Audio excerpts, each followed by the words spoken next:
আজ 14ই শাবান দিবাগত রাতটি মহান আল্লাহ তাআলা প্রদত্ত মানব জাতির জন্য, মানুষের জন্য একটি অত্যন্ত পুণ্যময় রাত, সওয়াবের রাত। এই রাতের উসিলায় মহান আল্লাহ তাআলা বান্দার জীবনের সকল গুনাহ মাফ করে দিতে পারেন। তাই এই রাতের উসিলায়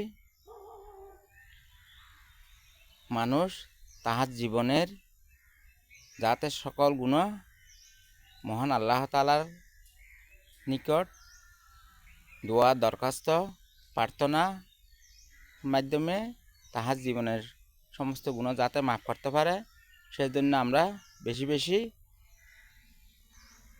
ফরজ, সুন্নত, ওয়াজিব নামাজের পর বেশি বেশি নফল ইবাদত করব, কোরআন তেলাওয়াত করব, আল্লাহর দরবারে জিকির আজকার করব।